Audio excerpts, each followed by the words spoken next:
Hello. Sorry.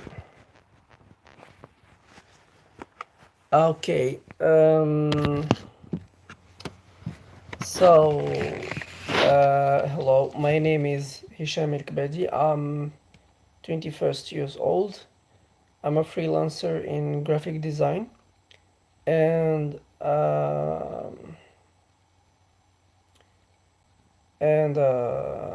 I read books. I I enjoy reading books. The book that I am going to talk about today is a book of a well-known author, Israeli author, Yuval Noah Harari.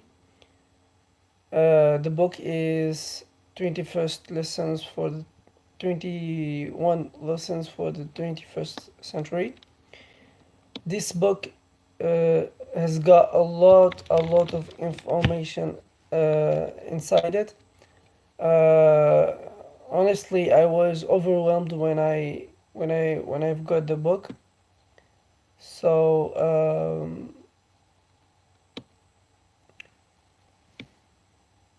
I when I finished the book, I tried to write a little article about it because whenever I finish a book, I try to write something about it, something that can define it or something, in order to copy, like, to keep the informations that I've learned in the information that I've learned in the book inside my head. So yeah, I actually don't know whether to read the book, to read this article, or just like talk about the things that I enjoyed more in the book. Honestly, the book was pretty amazing. Um, I was like um I appreciated the book. Appreciated the way Yuval Noah Harari writes his books. I also got to learn about uh, how the world is actually going right now and stuff. Um, Honestly, I was excited when I received the book by email because I couldn't buy it here in Morocco. I just received the PDF version of it.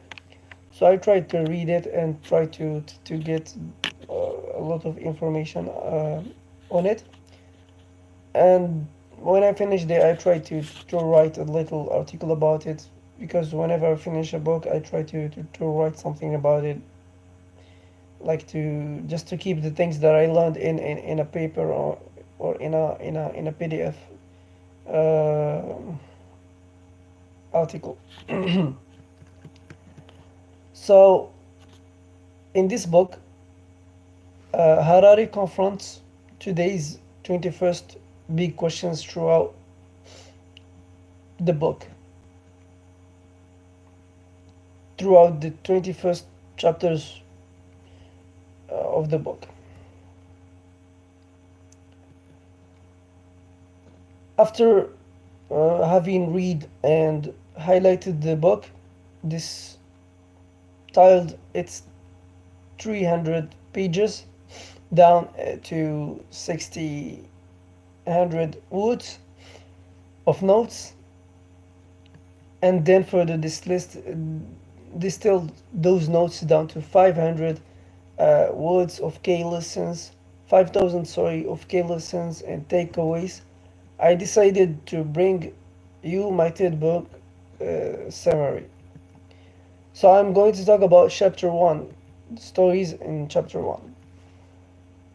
On the topic of information overwhelm, Harari makes the point that humans think in stories rather than in facts, numbers or equations, which is why he the communist, fascist, and liberal stories of the 20th 20th century were so powerful. The story, he says, the better a lesson not only for those of you declaring political war, which is fair to say few of you are, but also for those of you in the business and entrepreneurship game. It's imperative that you make your story simple. While the 20th century was all about three political systems, the 21st century introduces new stories and classes, but of humans, superhumans, and artificial intelligence. So, artificial intelligence, as artificial intelligence gets more sophisticated, it will create classes of humans, like superhumans who are augmented by technology, as Elon Musk pointed out on a recent episode of the Joe Rogan Experience. We have already been augmented. There's just a discount, and the data rate is too slow.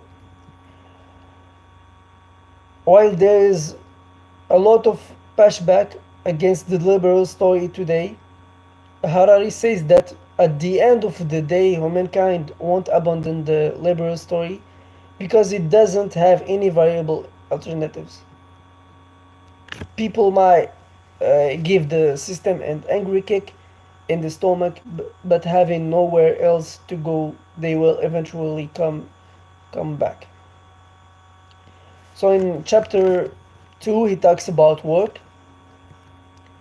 Uh, to be honest, this chapter reminds me of Victor Hugo. No, sorry, about Candide, where he talks about work also. This in the when he finished the book, he said we should cultivate our garden. In French, it says il faut cultiver notre jardin. So Harari in this chapter says that the better we understand the biochemical mechanism that underpin human emotions, desires, and choices, the better computers can get at analyzing human behavior, predicting human decisions, and replacing human professions such as bankers and lawyers. At least in some lines of work, it might make sense to replace all humans with computers, even if individually some humans still do a better job than machines. Uh, on automation, the U.S. National Highway Traffic Safety Administration estimated that in 2012, 31st percent of fatal crashes involved alcohol abuse, 30% speeding, and 20% distracted drivers. Self-driving vehicles have none of those flaws, and eventually we could see the displacement of 3.5 million professional truck drivers in the United States alone, amongst other driving professions. Rather than that, replacing humans entirely, though, AI might, artificial intelligence might actually help create new human jobs. Instead of human competing with AI, they could focus on servicing and leveraging AI. The job market of 2015 50 is likely to be characterized by human AI cooperation rather than competition. So in this world, we really need cooperation, not competition, because there's a code that says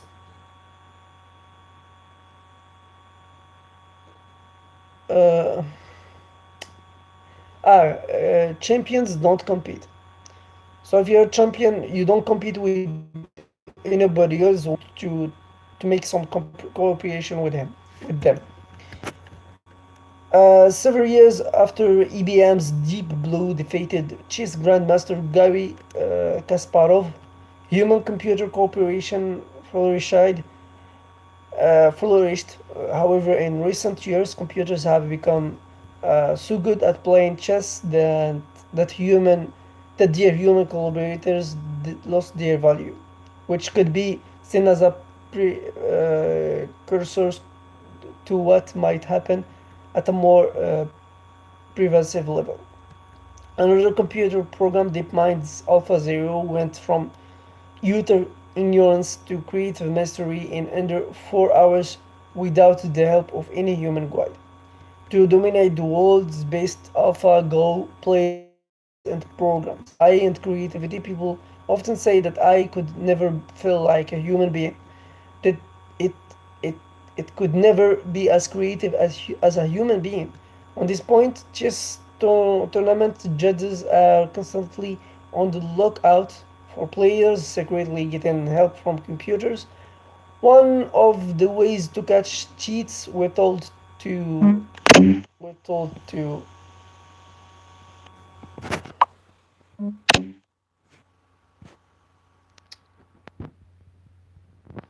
sorry, I've got a message.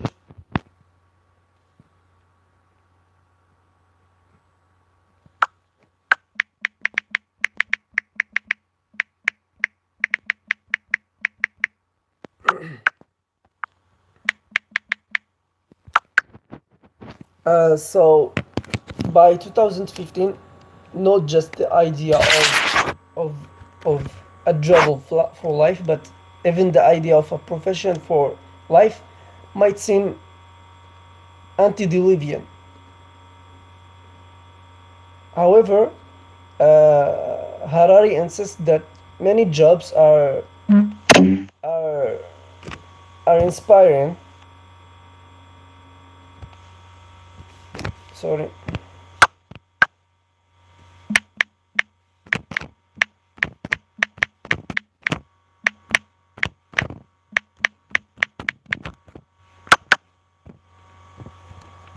However, Harari insists that many jobs are inspiring drudgery, not worth saving, and I tend to agree with him.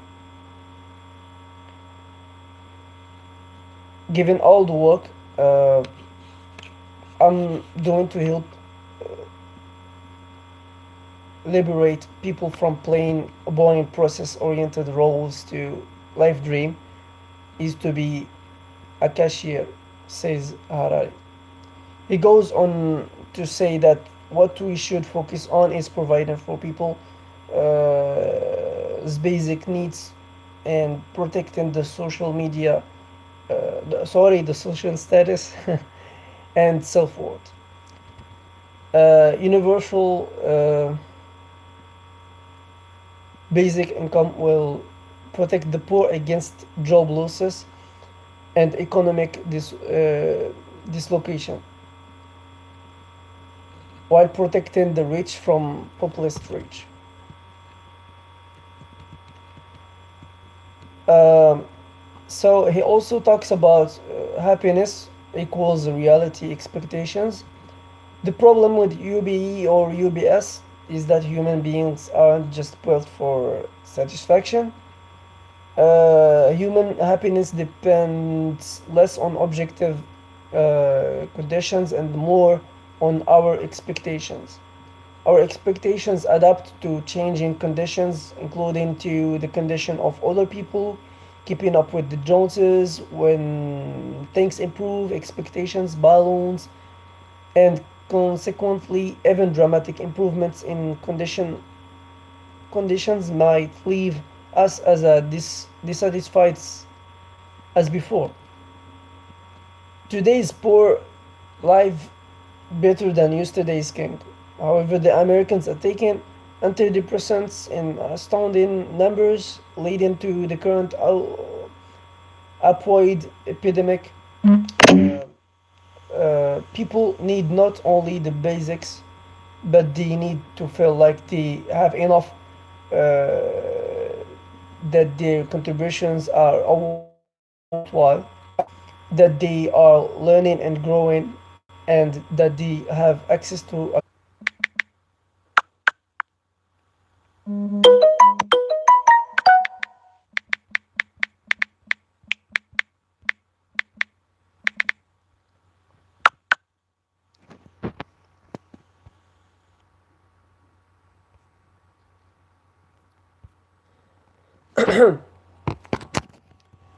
So in chapter three, Yuval talks about liberty. So on democracy and voting, Harari shares the following quote: "You might as well call a nationwide plebiscite to decide whether Einstein got his algebra right. All that passengers boat which runway the pilots should land." However, he goes on to say that for better or worse, elections and referendums are not about what we think; they're about what we feel.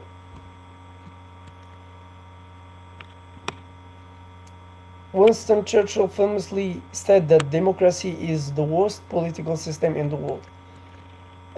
Except for all the others, rightly or wrongly, people might reach the same conclusions about big data to algorithms that might come to run the world. They might have lots of bugs, but we have no better alternative.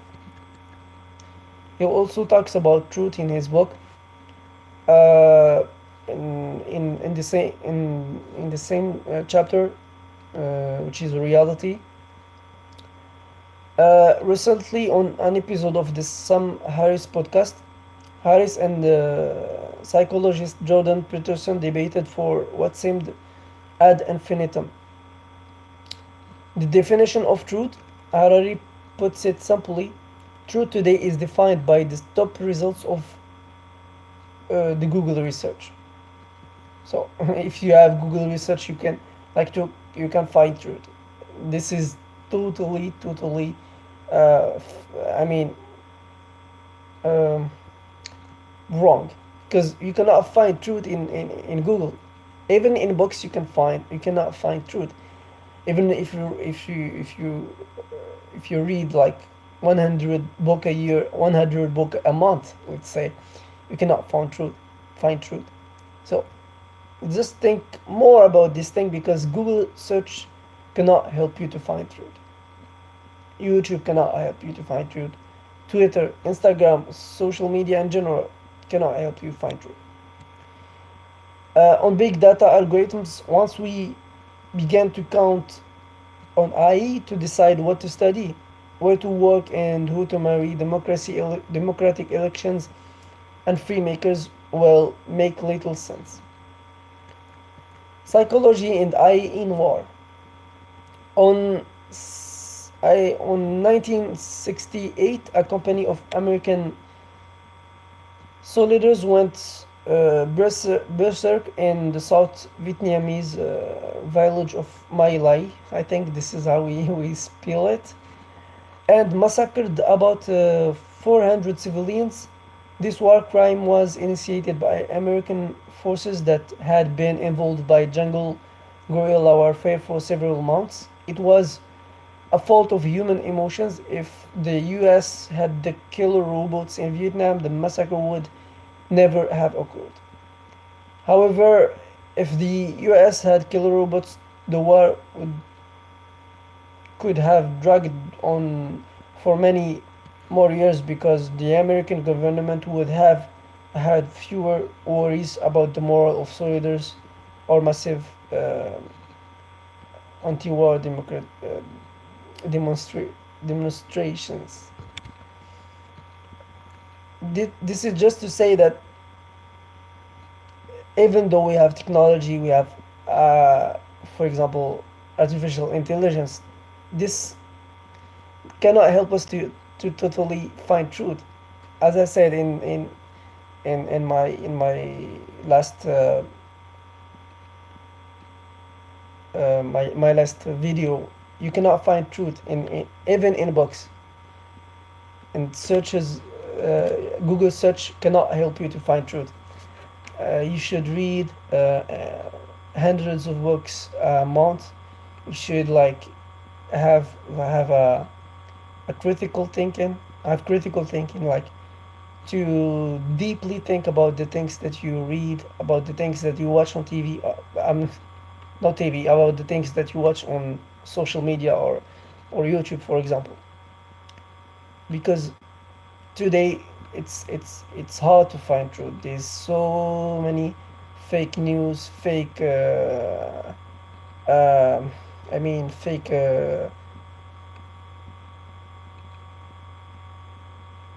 I was. I mean, fake. Everything is fake. Even people are going fake nowadays.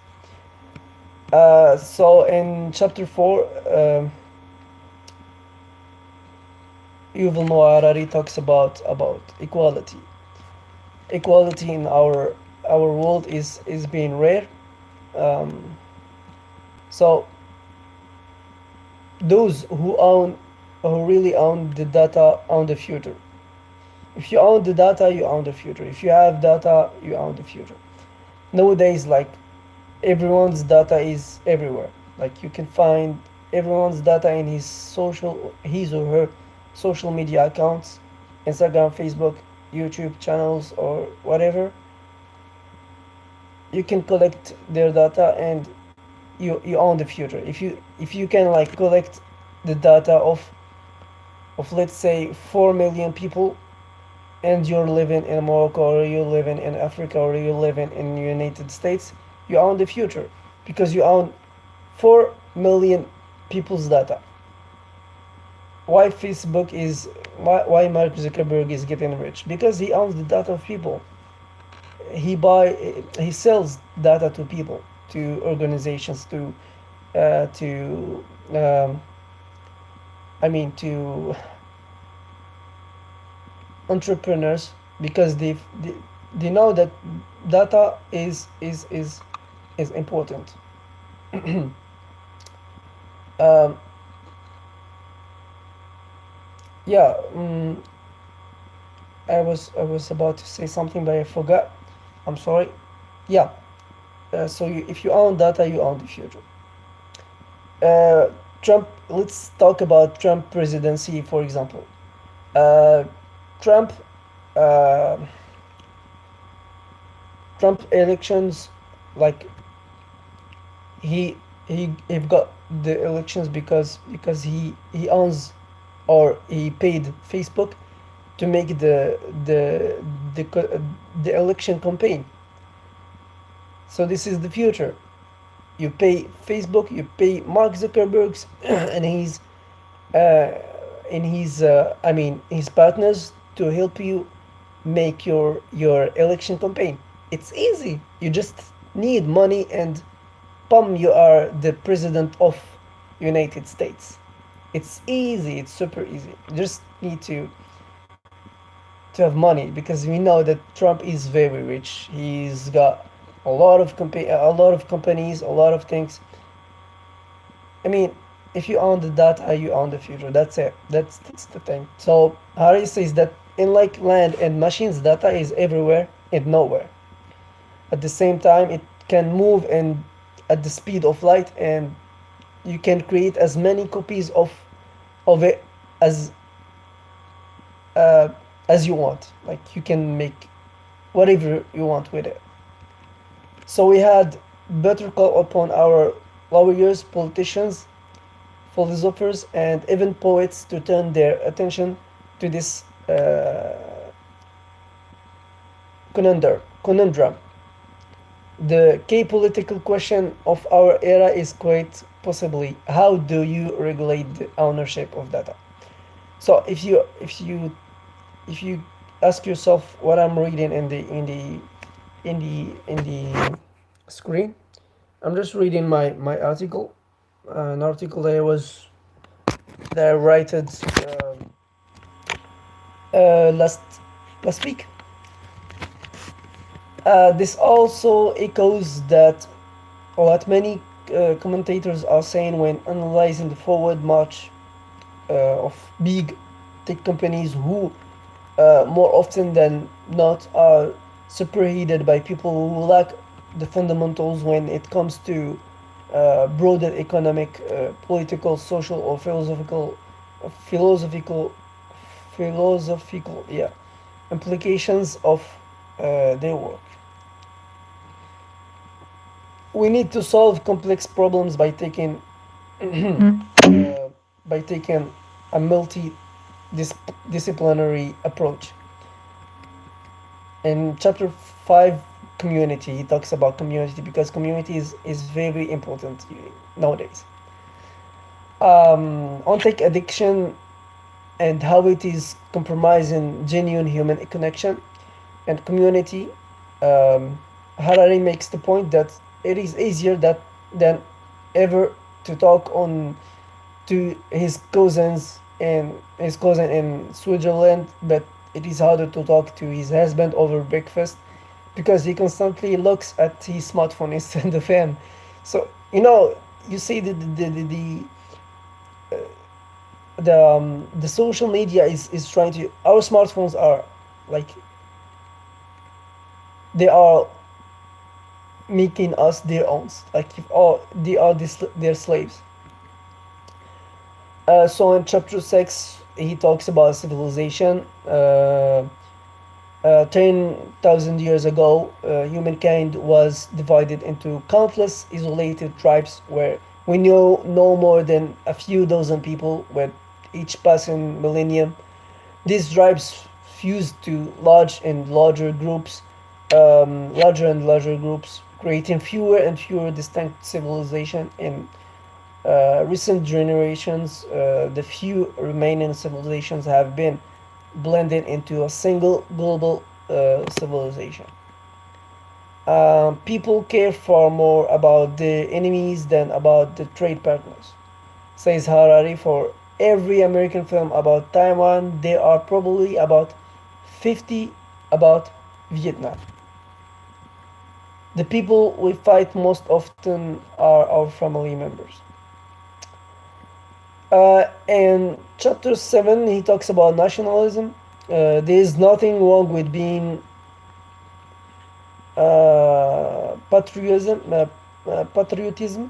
The problem, Harari warns, starts when uh, benign patriotism morphs into um, chauvinistic ultranationalism. Instead of believing that my nation is unique, which which is true, all nations, I might begin feeling that my nation is supreme. The environment, unless we dramatically cut the emission of greenhouse gases in the next 20 years, average global temperatures will increase by more than 2 degrees Celsius, resulting in expanding deserts, dispiriting ice caps, rising oceans, and more extreme weather events such as hurricanes and typhoons. It isn't a coincidence that skepticism about climate change tends to be the preserve of the nationalist right, says Harari. You rarely see left-wing socialists tweet that climate change is a Chinese hoax when there is no national answer but only a global answer to the problem of global warming. Some nationalist politicians prefer to believe the problem does not exist.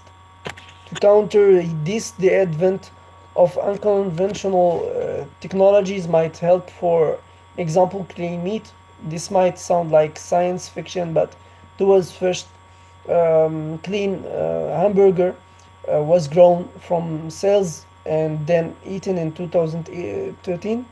It cost 3,300. 4 years of research and development brought the price down to $11 per unit within another decade. Clean meat is expected to be cheaper than slaughtered meat, which can count for a lot towards ecological rejuvenation when you consider that the water footprint of beef alone is 1,800 gallons per pound of beef.